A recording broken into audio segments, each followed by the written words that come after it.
Hello दोस्तों, welcome to sleepy classes. आज आपकी एंथ्रोपोलॉजी सीरीज का डे 10 है। आज हम डिस्कस करेंगे इकोनॉमिक एंथ्रोपोलॉजी पार्ट 2। मेरा एक सिंसियर सजेशन क्या रहेगा कि आप पार्ट 1 देखिए। पार्ट 1 देख के इफ यू वॉच पार्ट 2 तो आपकी क्लैरिटी बहुत ही ज्यादा अच्छी होगी। रादर मैं हमेशा ये सजेस्ट करती हूँ कि डे 3 से शुरू कीजिए। Culture, civilization, society, stratification, marriage, family, इनको सीक्वेंस में समझे। Why I am talking about sequences? Anthropology yes बहुत स्कोरिंग है, रीजन दे आर बीइंग बहुत स्पेसिफिक सब्जेक्ट, स्पेसिफिक सिलेबस है, बहुत स्पेसिफिक कंटेंट है। उसी को जब आप बार बार रिवाइज करते हैं आप डेफिनेटली अच्छा स्कोर करते हैं। But what is the key to score more than 300? You can only do it जब आपका line of thought बहुत clear है, structure बहुत clear है, concept बहुत clear है।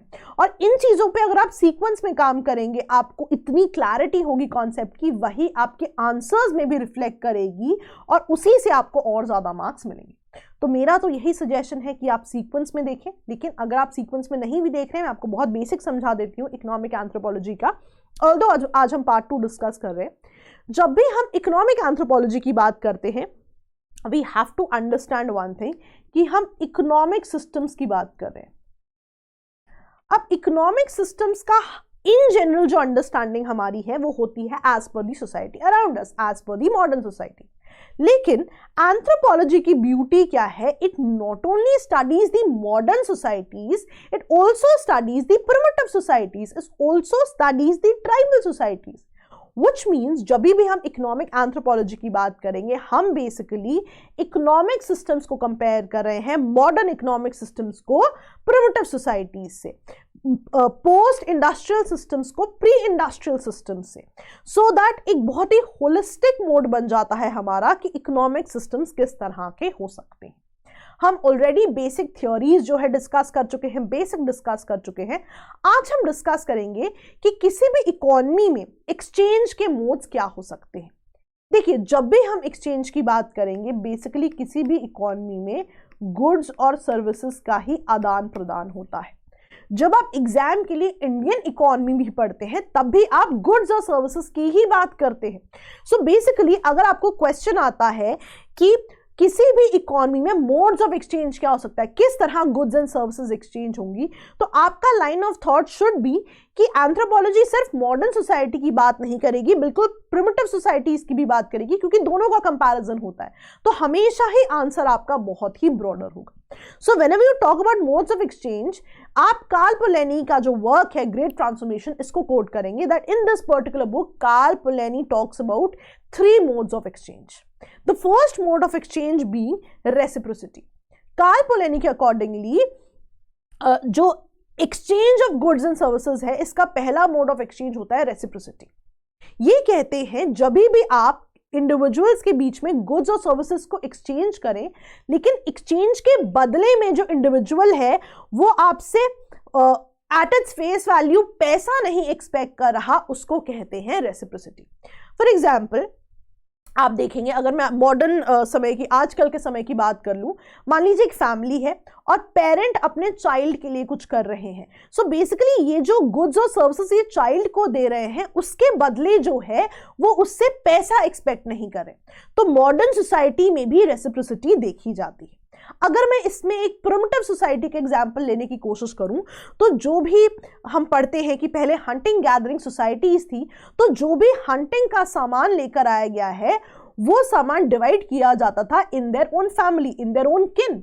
तो बेसिकली आपने इन काइंड सामान दे दिया, लेकिन आपने उसके एवज में money at its face value expect नहीं की, राइट? सो इसको रेसिप्रोसिटी कहा जाता है। 2 एग्जाम्पल्स क्यों दे रही हूं? Because I am trying to talk about कि ये जो मोड्स ऑफ एक्सचेंज हैं ये हर सोसाइटी में एग्जिस्ट करते हैं। फॉर एग्जाम्पल अगर रेसिप्रोसिटी मॉडर्न सोसाइटी में है तो प्रिमिटिव सोसाइटीज में भी एग्जिस्ट करती थी। सिमिलरली अगर आप रीडिस्ट्रीब्यूशन की बात करें, रीडिस्ट्रीब्यूशन क्या होता है कि गुड्स एंड सर्विसेज कहीं एक टॉप पे जो भी है, चीफ है, किंग ऑफ द ट्राइब है, उनके पास होती है और वो उसको रीडिस्ट्रीब्यूट कर देते हैं। इसका बहुत अच्छा एग्जाम्पल हमने पिछली क्लास में पढ़ा था, ब्रिटिश कोलंबिया का पोटलैश सिस्टम, जहां पे chief of the tribe would redistribute the resources to the different people in the tribes. अब यहां पे सोचने वाली बात या सीखने वाली बात क्या है? रीडिस्ट्रीब्यूशन जो है उन्हीं सोसाइटीज में होगा जहां पर लेवल सेट है या जहां पे आपकी हायरार्कीज एग्जिस्ट करती है या आपकी जो सोसाइटीज हैं वो क्या है, ऑलरेडी स्ट्रैटिफाइड है। क्यों बता रही हूं, बिकॉज यहां पे आपको डाउट आ सकता है कि यहां पे भी आपने सामान दे दिया, इन एक्सचेंज आपने कुछ मनी एक्सपेक्ट ही नहीं किया। यहां पे भी तो इसी तरह की चीज हो रही है कि आप सामान बांट रहे हो, लेकिन डिफरेंस क्या है कि रीडिस्ट्रीब्यूशन में कैटेगोरिकली ये वहां पर होता है जहां पे डिफरेंट हायरार्कीज हैं। तो people at the top, let's say the chief of the tribe, वो जो है because they are at the top, वो रीडिस्ट्रीब्यूट करते हैं सामान to the commoners. So basically यहां पे हैव्स या हैव नॉट्स का कॉन्सेप्ट आता है। टॉप वालों के पास सामान है, दे आर हैव्स, और जिनके पास सामान जा रहा है, कॉमनर्स जो है, उन्हें हैव नॉट्स कहा जाता है कि उनके पास सामान नहीं, right. So this is how you differentiate between reciprocity and redistribution. तीसरी तरह का जो सिस्टम है वो है मार्केट्स। मार्केट्स जो है इसको समझना थोड़ा आसान है, बिकॉज आजकल जो चीजों का डिमांड सप्लाई है, राइट, उसके बेस पे डिपेंड करता है कि किसी भी चीज का प्राइस क्या होगा, किस तरह की क्वालिटी होगी, राइट। सो कभी भी आप मार्केट सिस्टम की बात करोगे तो आपने बहुत बेसिक चीज समझनी है कि यहां पे बात है डिमांड सप्लाई की, किस चीज की डिमांड ज्यादा है, किस चीज की सप्लाई ज्यादा है, कम है, बेस्ड ऑन दैट उस चीज का जो मोड ऑफ एक्सचेंज है होगा। इसका बेसिक एजेंडा क्या होता है कि प्राइसेस और क्वालिटी पे कंट्रोल किया जा सकता है। ना ऑल्दो इसको समझना मॉडर्न सोसाइटी के लिए बहुत आसान है, इसको आप ट्राइबल सोसाइटी की टर्म से भी समझिए। कैसे? हमने हमेशा से बात की है कि हमेशा हंटिंग गैदरिंग सोसाइटीज रही हैं, हमेशा ही जो प्रोडक्शन की गई थी इनिशियली वो सबसिस्टेंस के लिए की गई थी। सबसिस्टेंस का मतलब क्या है? बस ट्राइबल्स जो है अपने जीवन यापन के लिए सामान जो है इकट्ठा कर रहे थे या उनको ग्रो कर रहे थे। इवेंचुअली जब एग्रीकल्चर बढ़ा, चीजें बढ़ी, राइट, तो सरप्लस हो गया, चीजें बढ़ गई। Now what to do? Now trade started, now markets की जरूरत पड़ी कि चीजों की जो है depending upon demand and supply इनको ग्रो किया जाए, उनका प्राइस कंट्रोल भी उसी तरह से किया जाए। तो जब भी आप रेसिप्रोसिटी की बात करें, रीडिस्ट्रीब्यूशन की बात करें, मार्केट्स की बात करें, आप क्योंकि एंथ्रोपोलॉजी पढ़ रहे हैं, आप सिर्फ मॉडर्न सोसाइटी के हिसाब से नहीं सोचेंगे, आप इनको प्रिमिटिव सोसाइटीज के हिसाब से भी सोचेंगे। Another very important thing that you have to understand is कि ये जो भी एक्सचेंजेस हैं, किसी भी सोसाइटी में एक तरह का एक्सचेंज ही सिर्फ एग्जिस्ट नहीं करता, राइट। हर सोसाइटी में इनमें ये किसी ना किसी फॉर्म में नजर आएंगे। फॉर एग्जांपल रेसिप्रोसिटी आप देखो पेरेंट एंड चाइल्ड की फॉर्म में नजर आता है, right. So the entire idea being ये तीनों मोड्स ऑफ एक्सचेंज जो है किसी भी सोसाइटी में को एग्जिस्ट करते हैं। हाँ, ये हो सकता है कि कोई फॉर्म ज्यादा प्रोडोमिनेंट है, कोई फॉर्म उतना प्रोडोमिनेंट नहीं है। फॉर एग्जाम्पल अगर मैं पोटलैश की बात करूं, इन सर्टेन सोसाइटीज वहां पे रीडिस्ट्रीब्यूशन बहुत ज्यादा प्रोडोमिनेंट है। So all I am trying to tell you is कि हर सोसाइटी में सब कुछ एग्जिस्ट करेगा, लेकिन कोई सिस्टम ज्यादा प्रोडोमिनेंट होता है जिसको हम पढ़ाई करते हैं। ठीक है जी, सिंपल था ना। इसी को थोड़ा डिटेल में समझते हैं। Although Karl Polanyi has talked about reciprocity, according to Sahlins reciprocity भी आगे इनके हिसाब से और पार्ट्स में डिवाइड की जा सकती है, right. And when you write this answer, you do not have to write what you understand by it, but what other scholars say, that is what will fetch you marks. ये GS नहीं है, optional है, जिस scholar ने जो कहा है वही कोट करेंगे। So according to Salins, reciprocity भी 3 पार्ट्स में है। According to him, the first reciprocity is general reciprocity, कि आपने in kind किसी को कुछ दे दिया और आप explicitly कुछ रिटर्न नहीं मांग रहे, राइट। फॉर एग्जाम्पल जो शेयरिंग बिग गेम क्या होता है? जो आप हंटिंग का सामान लेके आते हो। सो एक्सप्लिसिटली आप जो है एक्सपेक्ट नहीं कर रहे कि आपकी फैमिली से आपको कुछ चाहिए, कि मतलब मान लीजिए आपने अगर हंटिंग गैदरिंग का सामान अपने किन को, अपनी फैमिली को दिया, तो एक्सप्लिसिटली आप कुछ at its face value money expect नहीं कर रहे, लेकिन हो सकता है कि आप बीइंग अ फैमिली एक्सपेक्ट करो, कुछ सोशल एक्सपेक्टेशंस हो सकती है। इन जनरल कोई मॉनेटरी एक्सपेक्टेशंस नहीं। सेकेंड आता है बैलेंस रेसिप्रोसिटी। बैलेंस रेसिप्रोसिटी क्या होता है कि ऑल्दो जब चीजें एक्सचेंज हुई कोई मॉनेटरी एक्सपेक्टेशन नहीं है, लेकिन जो भी एक्सचेंज हुआ है उससे इक्वल वैल्यू का कुछ सामान एक्सपेक्टेड है। इसका बहुत अच्छा एग्जाम्पल होता है बार्टर सिस्टम। एक हाथ दिया और दूसरे हाथ लिया, राइट। इसका हमने पिछली बार एक एग्जाम्पल भी पढ़ा था, श्रीलंका की हमने 2 ट्राइब्स पढ़ी थी last time, right. And we had studied कि दो ट्राइब्स में से एक ट्राइब वाज एग्रीकल्चर प्रोड्यूस से एसोसिएटेड, दूसरी tribe was associated with forest produce. So depending upon उन्हें जितना सामान चाहिए होता था वो उतना ही सामान जो है एक्सचेंज कर लेते थे, राइट। सिमिलरली नेगेटिव रेसिप्रोसिटी क्या है, जिसमें एक्सचेंज हो रहा है बट आप बदले में क्यों कुछ एक्सपेक्ट नहीं कर रहे, क्योंकि आप वो चीज या तो बाय फोर्स ले रहे हो या डिसेप्शन से ले रहे हो। इसका एग्जांपल होता है कैटल रेड्स, जब एक ट्राइब दूसरी ट्राइब पे रेड करती है उनके कैटल्स के लिए। कैटल्स बहुत अच्छा जो है मोड्स ऑफ जो वैल्यू ओरिएंटेड चीज मानी जाती थी, राइट। चलिए, तो द इंटायर आइडिया बीइंग कि जब आप रेसिप्रोसिटी की बात करेंगे you will also talk about how Marshall Sahlins perceives the idea of reciprocity. चलिए रीडिस्ट्रीब्यूशन की बात करते हैं। रीडिस्ट्रीब्यूशन में हमने यही पढ़ा कि अकॉर्डिंग टू कार्ल पोलैनी बहुत सिंपल सा कॉन्सेप्ट है, एक सेंट्रल प्लेस पे गुड्स इकट्ठी हो जाएंगी व्हेन दे विल बी रीऑर्गेनाइज्ड और redistributed. Now the important thing being ये उन्हीं सोसाइटीज में होगा जहां पे लेवल्स ऑलरेडी डिसाइडेड है, स्ट्रैटिफिकेशन हो चुकी सोसाइटीज की, हायरार्कीज ऑलरेडी डिसाइडेड। इनका एक एग्जांपल जो हमने ऑलरेडी पढ़ा है that is potlatch in British Columbia. Second example जो है यहाँ पे आप प्रोजा ट्राइब इन इंडिया की बात कर सकते हैं। So the chief of the tribe is called Nayak. अब जो भी कम्युनिटी हंटिंग होती है by the tribe, community hunting का भी अपना नाम है बेतो, वो सारा सामान नायक के पास जाता है and eventually Nayak redistributes the entire community hunting का जो रिवॉर्ड्स हैं within different people. So basically redistribution हो रही है और हायरार्की भी एग्जिस्ट कर रही है। एक डिफरेंट तरह का रीडिस्ट्रीब्यूशन जो देखा जाता है, जो कि बहुत स्पेसिफिक एग्जांपल है सवाई ऑफ न्यू गिनी। इनका जो चीफ है, द चीफ इज कॉल्ड मुनी, और चीफ को चीजें चाहिए होती हैं इन टर्म्स ऑफ लेबर, और जो भी उनके लिए लेबर करते हैं, labour given by the community, उनकी ये प्रोटेक्शन करते हैं by giving them different resources. So this is also a type of economic system जो कि एग्जिस्ट करता है। तो जितनी सिंपल इनकी डेफिनेशंस हैं, मार्क्स कब मिलेंगे? When you quote the concern people, when you talk about Karl Polanyi, plus when you quote the relevant examples, relevant case studies. चलिए, आपको जो है रीडिस्ट्रीब्यूशन समझ में आ गया, रेसिप्रोसिटी समझ में आ गया। तीसरा, let's talk about markets. Markets में कार्ल पोलैनी बहुत सिंपल बात करते हैं, यहाँ पे गुड्स एंड सर्विसेज इस तरह से एक्सचेंज की जाती हैं कि यहाँ पे प्राइस कंट्रोल हो। ऐसा नहीं है कि मेरा लेट्स से मन किया तो मैंने किसी को सामान दे दिया। सो depending upon the demand supply, यहाँ पे प्राइस और क्वालिटी कंट्रोल की जाती है। सो बेसिकली यहाँ पे एजेंडा क्या है? प्राइस सेटिंग मैकेनिज्म है।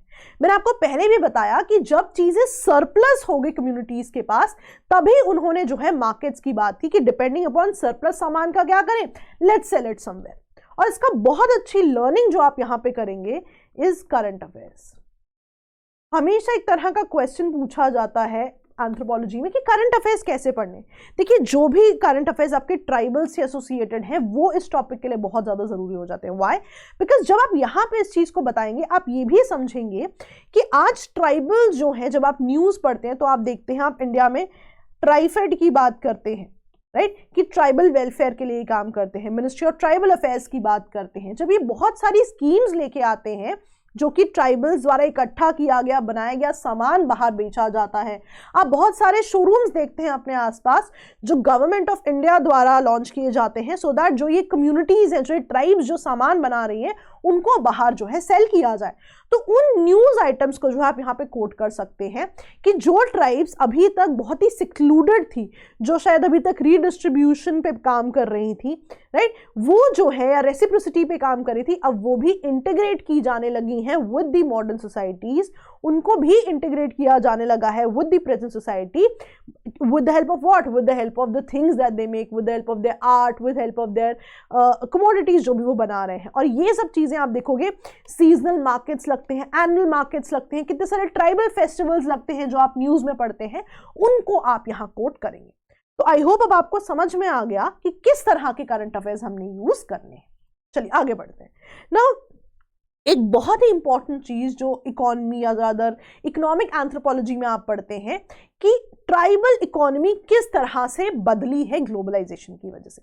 देखिए, आज आप जो चीजें जान रहे हैं हमेशा से वैसी नहीं थी। कैटेगोरिकली फॉर ट्राइबल इकोनॉमी, हमेशा से ट्राइबल इकोनॉमी जो है मार्केट ओरिएंटेड नहीं थी, या उनका रुझान टुवर्ड्स मार्केट्स और सेलिंग देयर प्रोड्यूस नहीं था, रादर हमेशा से सब्सिस्टेंस की तरफ काम कर रही थी। बट जैसे जैसे ग्लोबलाइजेशन हुई, राइट, इंटीग्रेशन बहुत बड़ा है of the tribal societies with the modern societies, तो इम्पैक्ट क्या रहा इसको भी समझना जरूरी है। लेकिन यहां पे एक बहुत इंपॉर्टेंट लर्निंग क्या होनी चाहिए आपकी, कि अगर आप ग्लोबलाइजेशन की बात कर रहे हैं, you have to define globalization, and बहुत ही इंपॉर्टेंट होता है to talk about the concern person, right. अब ये बहुत स्पेसिफिक टॉपिक्स है, और ग्लोबलाइजेशन एक ऐसी चीज है जो हर तरह के टॉपिक में आती है जब भी सोसाइटीज की बात करते हैं। तो आप एक स्टैंडर्ड डेफिनेशन याद रख लीजिए by Anthony Giddens. He says that globalization is the gradual integration of economies and societies around the world, कि जो इकोनॉमीज है, सोसाइटीज है, डिफरेंट तरह की इंटीग्रेट हो चुकी हैं, इन्हें आप जो है ग्लोबलाइजेशन कहते हैं। So one definition for all the questions related to globalization, काम खत्म। दैट इज वाई ऐसे बहुत स्पेसिफिक चीजें एंथ्रोपोलॉजी में बहुत बार रिवाइज करेंगे, बहुत अच्छा स्कोर करेंगे आप। चलिए इंपैक्ट की बात करते हैं ग्लोबलाइजेशन की। नाउ जब ऐसे इंपैक्ट्स पे क्वेश्चन आते हैं, ध्यान देना, आपको पॉजिटिव और नेगेटिव इंपैक्ट दोनों की बात करनी है, कभी भी आप एक तरफ की बात नहीं करेंगे। नाउ इस क्वेश्चन को आंसर करने का बेस्ट तरीका क्या है, 3 हेड्स में आप इसे आंसर कर सकते हैं कि कौन से ऐसे फैक्टर्स हैं जो ग्लोबलाइजेशन की वजह से इंपैक्ट हुए हैं। ट्राइबल इकोनॉमी का प्रोडक्शन, उनका डिस्ट्रीब्यूशन और उनकी ओनरशिप। इकोनॉमी में भी तो यही चीजें आप पढ़ते हैं कि किसी भी चीज की प्रोडक्शन कैसे हो, उसकी डिस्ट्रीब्यूशन कैसी हो और उसकी ओनरशिप किसकी हो। तो इन्हीं 3 हेड्स में हम इस क्वेश्चन को आंसर करेंगे। This is also way of answering questions. So production में डिफरेंस क्या हुआ है, पहले सोसाइटी सिर्फ सब्सिस्टेंस पे काम करती थी, सिर्फ अपने जीवन यापन के लिए जो है चीजों को ग्रो करती थी, चीजों को यूज करती थी। इवेंचुअली जैसे जैसे सरप्लस बढ़ा तो देखा गया कि वही सब्सिस्टेंस इकोनॉमीज अब मार्केट इकोनॉमीज की तरफ बढ़ रही। अब इनमें एडवांटेज भी है, डिसएडवांटेज भी है। एडवांटेज क्या है कि जैसे जैसे मार्केट इकोनॉमी की तरफ आप बढ़े, इंडस्ट्रीज ने जो है इन ट्राइबल्स की रहने की जगह पे, ट्राइबल से एसोसिएटेड जगह को कैप्चर किया, इनको may be in lieu of that कुछ हद तक कैश में पे भी किया, काइंड में भी पे भी किया। फिर भी बहुत सारी जो ट्राइब्स हैं उनकी identity has been lost. For example, अगर हम एक पर्टिकुलर यानोमामी ट्राइब जो कि अमेजॉन ट्राइब्स है उनकी बात करें, तो उनके लैंड जो है बहुत ज्यादा लॉस हो गए during the period of them being integrated in the society. लेकिन इसका एडवांटेज क्या है कि बहुत सारी ऐसे ट्राइबल सोसाइटीज भी हैं जो बहुत ही रिमोट थी। आज जब मिनिस्ट्री ऑफ ट्राइबल अफेयर्स जो है वाया ट्राइफेड इतने सारे प्रोग्राम्स उनके लिए चलाती हैं, राइट, उनकी जो भी प्रोड्यूस है, फॉरेस्ट प्रोड्यूस है, ट्राइबल जो भी चीज़ें बना रहे हैं उनको डिफरेंट आप देखते हैं फेस्टिवल्स में जो है डिस्प्ले किया जाता है। जो मैं आपको कहती हूँ कि करंट अफेयर्स पढ़िए आप, ट्राइबल फेस्टिवल्स में डिस्प्ले किया जाता है, उनका कल्चर और ज़्यादा आगे बढ़ाया जाता है। फॉर एग्जाम्पल, इन चीज़ों को डिफरेंट आप शोरूम्स में देखते हैं सेल किया जाता है, फेयर्स में सेल किया जाता है। So that way although the way of production has changed, but they have also been integrated with the modern societies. So अगर एक तरफ एक नेगेटिव इम्पैक्ट है कि कहीं ना कहीं कुछ सोसाइटीज में लॉस हुआ है, तो कुछ पॉजिटिव इंपैक्ट भी है, there integration in the society. Similarly the distribution of exchange is also changed.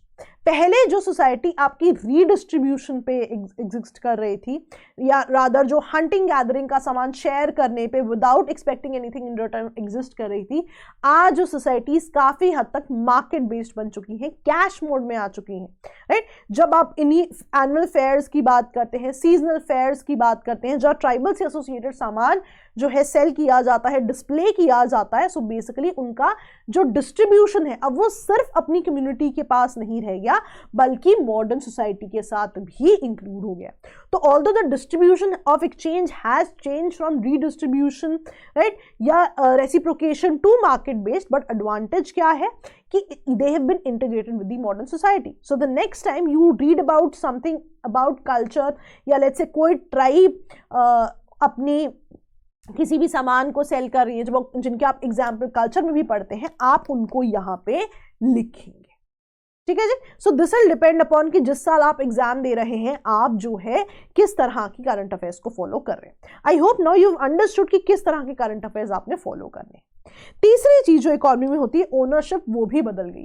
पहले जो ओनरशिप सिर्फ सोसाइटी या लेट्स से उस ट्राइबल सोसाइटी की जॉइंट ओनरशिप होती थी या एंसेस्ट्रल ओनरशिप होती थी, अब कहीं ना कहीं वो कॉर्पोरेट और स्टेट ओनरशिप में बदल गई है। इसका बहुत अच्छा एग्जाम्पल क्या होता है, जैसे एक इकोनॉमी में आप पढ़ते हो MSP फॉर MFP स्कीम,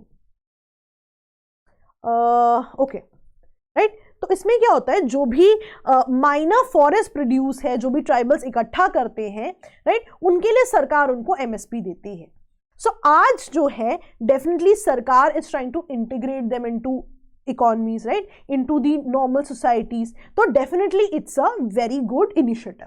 लेकिन इसको इस तरह से भी देखना जरूरी है कि पहले उन चीजों पे सिर्फ और सिर्फ जो है इन ट्राइब्स का हक होता था, जो कि आज कहीं ना कहीं चेंज हो चुका है, या जो ओनरशिप है वो ट्रांसफर हो चुकी है to the corporates who buy those lands और ऑल्सो द स्टेट जो आज उन प्रोड्यूसर्स के लिए MSP दे रही है। तो दोनों ही तरह से इन चीजों को आप एग्जाम में एक्सप्लेन करेंगे। ठीक है जी, सिंपल था। चलिए नाउ कुछ extra points that I want you to write, जो कि आप अपने पास नोट कर लीजिए। जब भी ग्लोबलाइजेशन होती है तो हम सिर्फ शायद इकोनॉमी की बात लिख देते हैं, बट यहाँ पे आप ध्यान रखेंगे कि आप कुछ एडिशनल पॉइंट्स भी लिखेंगे। हमने क्यों सिर्फ इकोनॉमी की बात की, डेफिनेटली बिकॉज टॉपिक इसकी बात कर रहा था, लेकिन I want you to write couple of points. पहला पार्ट, जितनी ग्लोबलाइजेशन हुई है तो कल्चर और आर्ट भी जो है ट्राइबल सोसाइटीज का बाहर गया है राइट, अपनी सोसाइटी से बाहर गया है, इनको इंटरनेशनल रिकग्निशन भी मिला है। जब आप यूनेस्को लिस्ट की बात करते हो इंटेंजिबल कल्चरल हेरिटेज की, आप कल्चर के मॉड्यूल में भी इसे पढ़ते हो, तो बेसिकली ये उन सभी चीजों को कल्चरल हेरिटेज देता है जो कि कहीं ना कहीं ट्राइबल से एसोसिएटेड रही हैं। तो कहीं ना कहीं जो ट्राइब्स पहले इंटरनेशनली रिकग्नाइज नहीं थे उनको यहाँ पे रिकग्निशन भी मिला है। दूसरी चीज, जैसे जैसे ये ट्राइब्स इंटीग्रेट हुए हैं विद द मॉडर्न इकोनॉमी, तो इनको मॉनेटरी बेनिफिट भी हुए हैं, तो ये भी आप डेफिनेटली लिखेंगे। और इसमें बहुत अच्छा एग्जांपल आप लिखेंगे एडवर्ड ब्रुक्स का। He basically studies a lot of tribal economies of Africa, and वहां पे इन ट्राइबल इकोनॉमीज को ही is refer to as dual economies, कि अकॉर्डिंग टू हिम वहां की अफ्रीका की जो कुछ स्पेसिफिक ट्राइबल इकोनॉमीज है, although they want to retain their original character and relive their own type of economy, it might be redistribution or anything else, but they also want to be integrated with the modern societies. That is why they are also embracing the idea of a marketplace economies as well. तो ये बहुत ही अच्छा example या case study हो सकता है जो कि आप अपने एग्जाम में कोट करेंगे। ठीक है जी। So I hope you understood the entire concept of tribal economy, you understood different modes क्या है राइट, और आपने ये भी समझा कि किसी भी सोसाइटी में एक स्पेसिफिक मोड ऑफ ट्रांसफर नहीं होता, बल्कि सभी चीजें कोएग्जिस्ट कर रही हैं। Depending upon their be certain modes of transfer जो डोमिनेंट होंगे और कुछ जो डोमिनेंट नहीं होंगे, लेकिन इन मोड्स ऑफ ट्रांसफर पे, ओनरशिप पे, प्रोडक्शन पे डेफिनेटली ग्लोबलाइजेशन का इम्पैक्ट है। कुछ अच्छे इम्पैक्ट देखे गए हैं, कुछ नेगेटिव इम्पैक्ट देखे गए हैं, लेकिन all you have to understand this कि आपको हर तरह का व्यू पॉइंट अपने एग्जाम में कोट करना है। That is when you will get the maximum marks. कोशिश यही रहेगी कि आपको मैक्सिमम पॉइंटर्स दिए जाए मैक्सिमम मार्क्स के लिए, लेकिन आप अपने एंड से एक जरूर कोशिश करें कि शुरुआत से शुरू करें, day 3, 4, 5, 6, 7, 8, 9 and then today's lecture, and you will see कि आपकी कंसेप्चुअल क्लैरिटी बहुत ही बढ़िया होगी। तो I hope you have learn something new today. इसी कोशिश के साथ ऑल द बेस्ट दोस्तों, बाय बाय।